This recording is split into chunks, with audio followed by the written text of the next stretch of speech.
I've been driving trucks for almost 18 years now.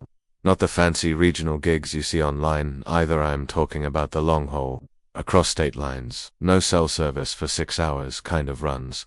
The kind of jobs where you keep your eyes on the white lines and hope your rig doesn't break down in a town you've never heard of. You learn things out here about silence, about distance, and about yourself, but what they don't tell you when you're just starting out is that some stretches of highway are different. And I'm not talking about rough terrain or bad weather. I mean, something in the air feels wrong, like the road itself doesn't want to be crossed, like you've entered some place that was meant to stay forgotten. And funny enough, those places always seem to show up after midnight, especially on the longer runs. I was in my mid-30s when it started happening more often. At the time, I was running a dedicated route between Reno, Nevada and Knoxville, Tennessee, a brutal but steady haul that cut through wide open states like Utah, Nebraska, and Kansas, before dipping through Missouri and onward. Nearly 2 miles of highway, cracked pavement, and long, sleepless nights. It was the kind of stretch that aged you faster if you let it. On paper, nothing about that route should have felt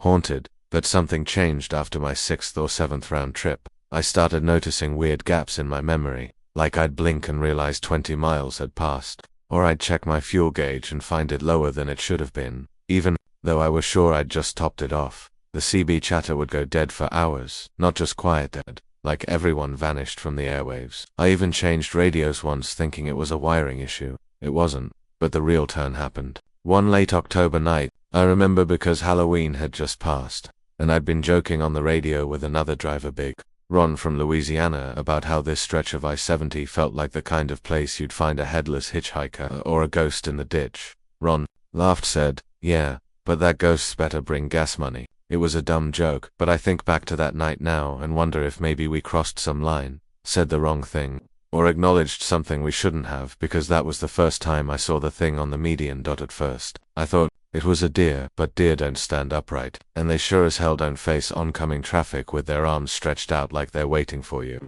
I never got a clear look, but that was just the beginning. Over the next year I had 4 different encounters, each one more disturbing than the last, and each one happening on a different stretch of America's longest, loneliest highways. So if you've ever wondered what really happens out there past midnight, on roads where no radio works and no mile marker ever feels quite right, I'll tell you, but I'll warn you now. Some stories stay with you, and some passengers don't need a door to get in.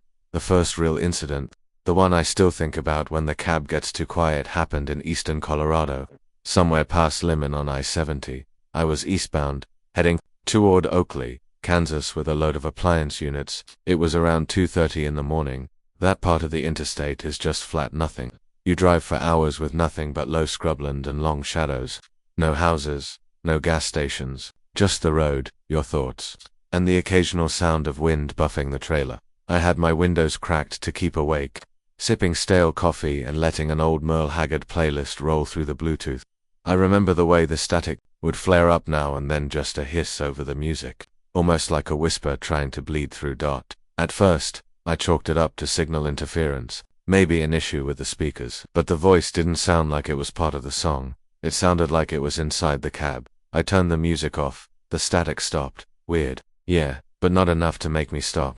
Not yet. About 10 minutes later I passed mile marker 217, and that's when I saw him, a man standing alone on the shoulder of the interstate, facing away from me. He was tall, at least 6'5", and completely still. Not hitchhiking, not flagging me down, just standing with his back to the road like he was watching something out in the fields. I only saw him for a second or two in my headlights, but something about him made my stomach knot. He didn't have reflective clothing, no flashlight, number, vehicle nearby, nothing, just a tall man in a long old-fashioned coat, standing motionless in the middle of nowhere.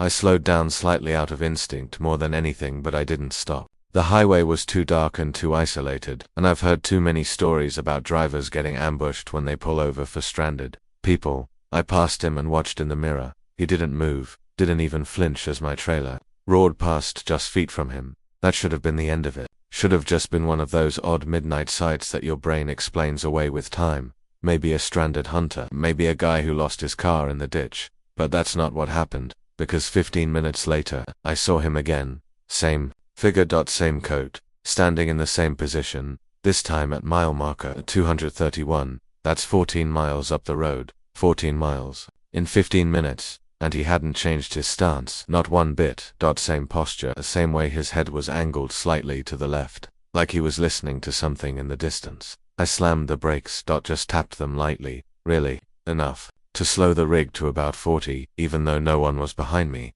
I stared at the man as I passed, tried to get a better look, still couldn't see his face.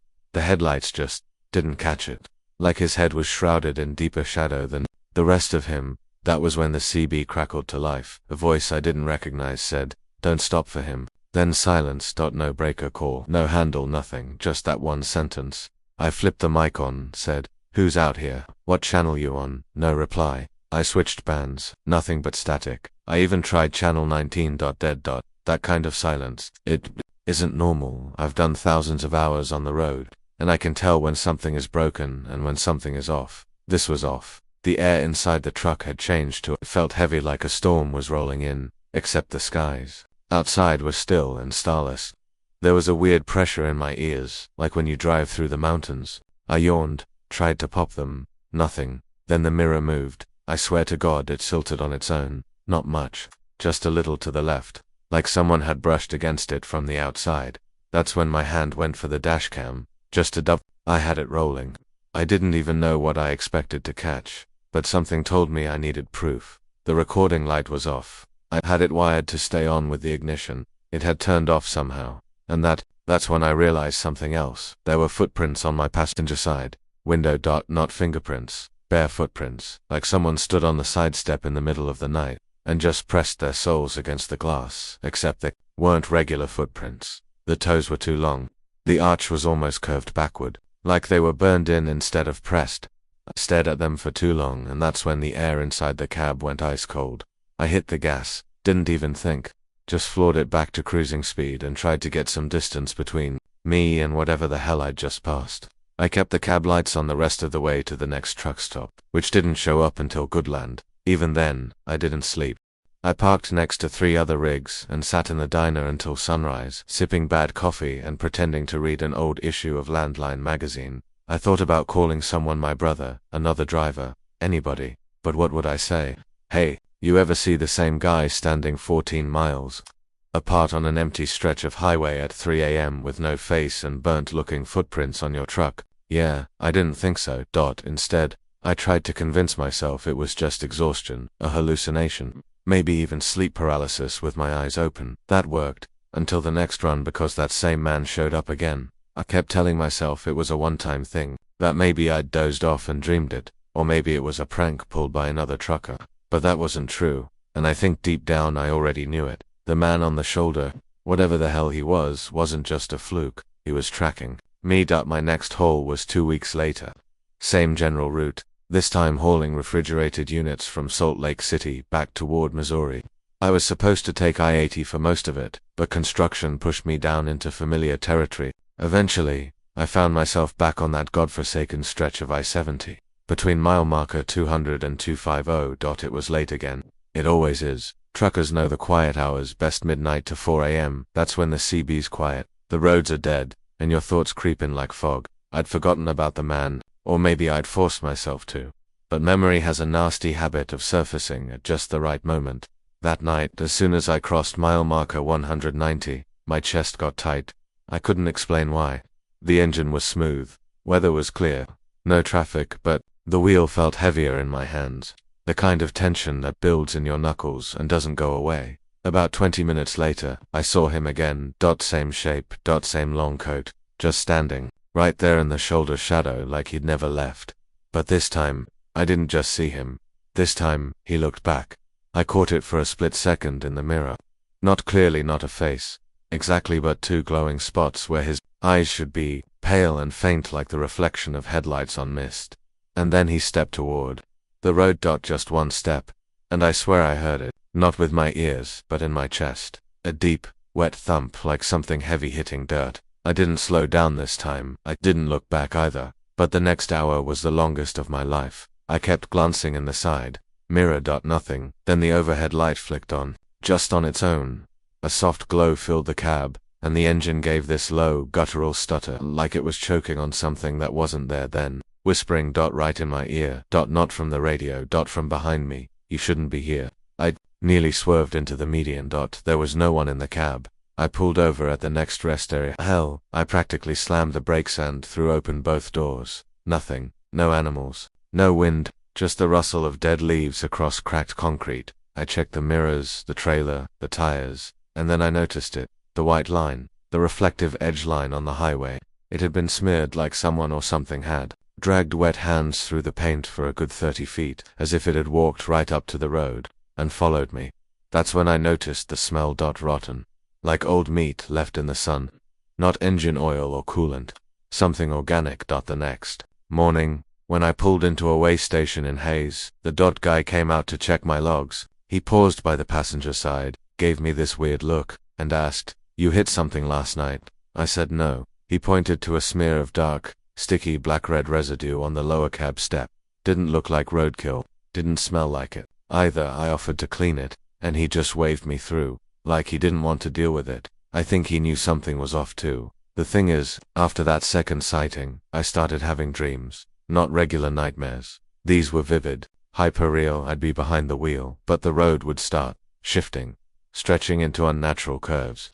The sky would turn gray. The white lines on the pavement would peel up like strips of skin. And always he'd be there in the distance, walking, following the truck. Only in the dreams. He moved faster. He was always closer than the last time. I'd wake up with my heart racing, shirt soaked, hands still gripping an invisible steering wheel. At first, they only happened after I drove that route, but within weeks, it didn't matter. He'd show up in the dreams even when I was home. Once, I woke up and swore I heard my CB crackle from the garage. It wasn't even plugged in. Then came the third incident, this time in Nebraska, middle of nowhere.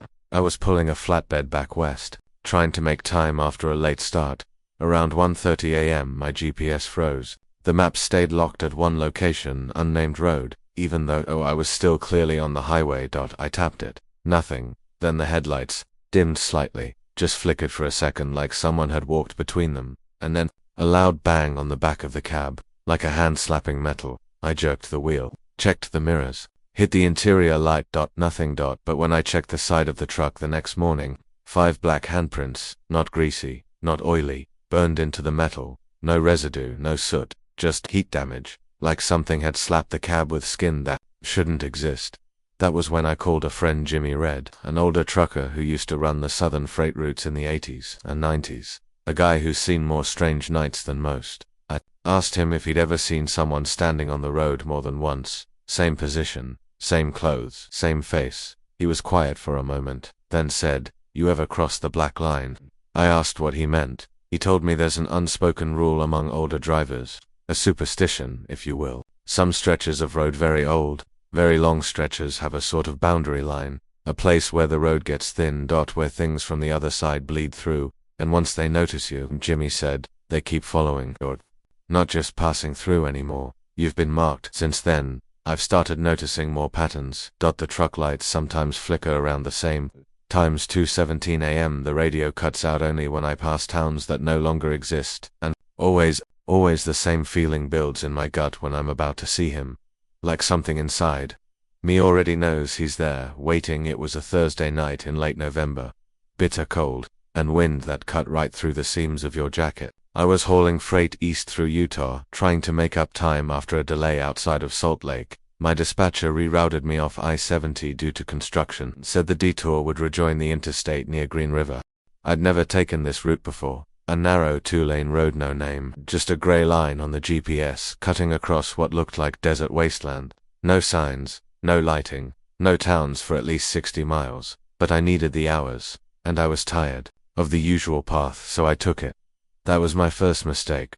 For the first hour or so, everything seemed fine, lonely but fine. Moonlight bathed the empty land in a dull silver glow, and the only sound was the low rumble of my rig and the occasional gust scraping sand across the pavement. But then the CB made that noise again. Not static, breathing, soft, slow, like someone exhaling inches from the mic. I grabbed the handset, held it in my lap, didn't say a word, and it didn't stop. I finally snapped, muttered into it, "I know you're there." The breathing stopped, and a voice replied, flat, emotionless, with no static behind it.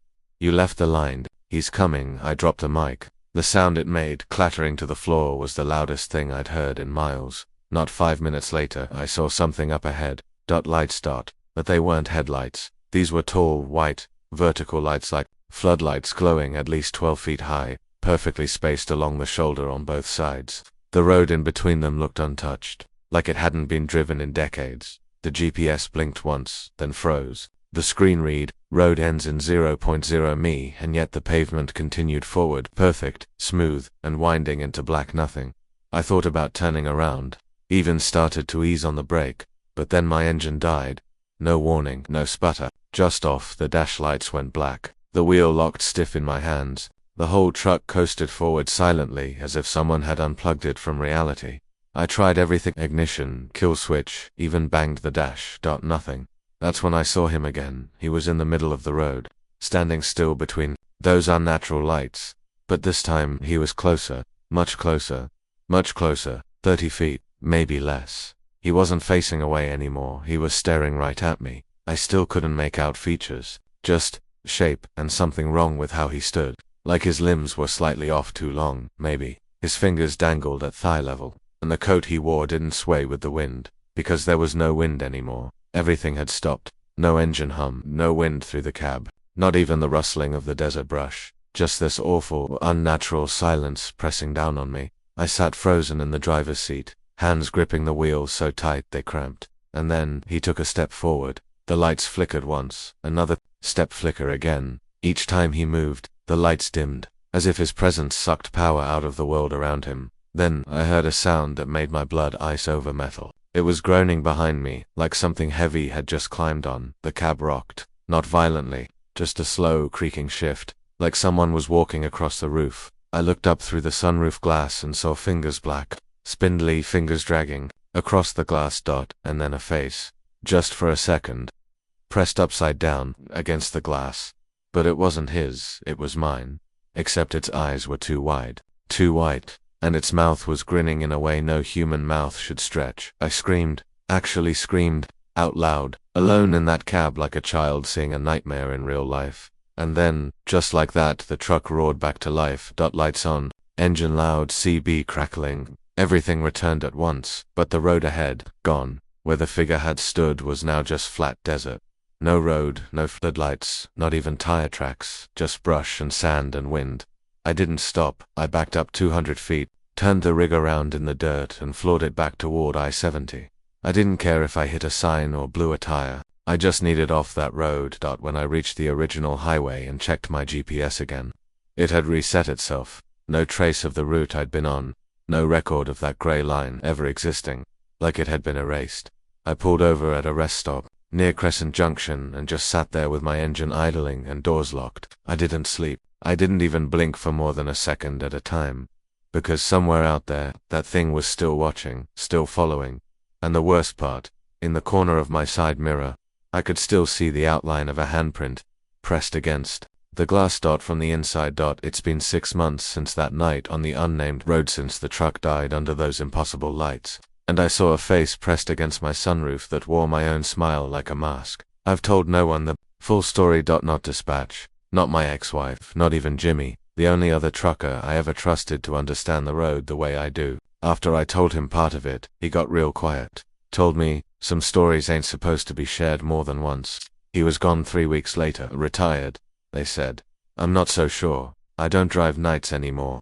I only run local, daylight loads now. Tell Dispatch it's a sleep issue, maybe blood pressure. They think I'm getting soft. They don't know the real reason I won't touch the highway after dark. They don't know what follows me when the sun sets. It started subtle, the kind of stuff that, if you're not already looking, you'd miss. My rig's dome light turning on by itself, the CB flickering, hissing, cycling through dead air without a prompt. Glimpses in my side mirror that vanished too fast to explain, just the impression of someone standing behind the cab, always just out of frame. At first, I chalked it up to stress, sleep deprivation, my own imagination trying to keep the adrenaline running after that nightmare stretch of road. But then it got worse. The smell was the first thing I couldn't ignore. It wasn't oil, diesel, or burnt rubber stuff I'm used to. This was different. A sharp, metallic odor, like old electronics burning out from the inside, like something was sparking behind the dash, just out of reach. I took the truck to the mechanic in Moab. They scanned everything, tore open panels, checked wires, found nothing wrong still. The smell lingered. Started showing up at home too. I'd walk into my kitchen in the middle of the night, and there it would be. That same scorched circuit stench. Faint but unmistakable. I replaced outlets, had the wiring inspected. Nothing. One night I followed the scent down my hallway, expecting maybe a shorted power strip. What I found instead was the TV already on, blaring static at full volume. When I got closer, I realized it wasn't just noise. There was a voice in the static. Low whispered, repeating a number over and over, 241, 241. That's the mile marker I saw before the lights first appeared. The spot where the road changed. Where he appeared. I unplugged the TV, sat on the couch for nearly 2 hours, unable to move. The next morning, I drove to Walmart and bought blackout curtains for every window in the house. I don't like mirrors anymore either. About a month ago, I caught something in the rearview, not on the highway, just parked in my driveway, wiping down the windshield. That there was a figure in the mirror, still pale, standing at the tree line behind my backyard. When I turned around, nothing was there. When I looked back at the mirror, he was closer. I covered all the mirrors after that. Bathroom, bedroom, even the little one on the medicine cabinet. Taped newspaper over them like a crazy person. And maybe I am crazy. But crazy people don't wake up with handprints on the inside of their truck windows, and they sure as hell don't find the same word written in condensation day after day. Even when the glass is clean. Mile 241. That road doesn't exist on any GPS now. I've checked Google Earth for different map apps, even physical atlases from old truck stops. It's gone, scrubbed clean, like it was never meant to be driven on. Sometimes I wonder if I ever really got off that road. What if I'm still on it? What if the real me died in that moment when the engine cut out, and everything since has just been a dream stitched together by something else, something that took my place behind the wheel? A slow, haunting knot of a place. But of me. I saw the mirror version of myself again last week, this time in broad daylight. I was walking back from my truck in the yard when I passed my kitchen window and froze, because staring back at me through the reflection was me, but different. His eyes were too wide. His mouth was just slightly parted, like he was about to speak, and even though my arms were at my sides, his hand was raised, pressed flat against the glass. I ran back inside, heart in my throat. The glass was clean, nothing there, but when I turned away, I saw a single greasy handprint still drying on the opposite window. From the inside, they say mirrors are like doorways, and I think he's almost through. I can feel it, the pull of something that's not quite human but knows how to wear my face. I don't know what he wants. Maybe it's not me specifically. Maybe I was just the next name on a list. Just one more fool who drove the wrong road at the wrong time. I used to think ghosts were bound to places, but now I believe some things are freed by them, and the road I drove that night, it wasn't haunted, was alive. A feeding ground. A trap. There's something I haven't told anyone, not even Jimmy before he vanished. I didn't just see the thing once, I saw it again, 3 nights ago. I was driving past a diner near Needles, California. The parking lot was mostly empty except for one long haul parked near the side. The truck was just like mine. Same make, same year. Even had the same sticker I put on the mud flaps 3 years ago. And the man sitting behind the wheel was me. Or what looked like me. Same coat, same baseball cap, but he wasn't moving. He was just staring at me as I passed. His mouth curved into that same wrong grin I'd seen on the sunroof months ago. And then he raised one hand and waved. I didn't stop. I didn't look back. I just kept driving, praying I'd imagined it. But the CB crackled to life 1 mile later. You left the line, and that awful breathing came through again, deep, slow, like lungs that hadn't inhaled in years. That night I checked into a motel and didn't even take off my boots. Slept with the lights on. Every time I closed my eyes, I saw headlights in the mirror and a figure walking toward. My limbs wrong, posture tilted, that same grin. And every step he took, he looked more like me. I'm telling this story not to warn you, but to remind you, some roads don't lead back. They take something from you. Sometimes your time, sometimes your peace, sometimes your face. And the scariest part, I don't know if he wants to kill me or replace me. It's getting harder to tell the difference when I look in the mirror now. My reflection hesitates half a second longer. My smile feels forced, and every now and then I catch myself waving, even when no one's there. If you're ever driving through the night and the road ahead seems too quiet, too perfect, don't follow the line, because something else might be following you.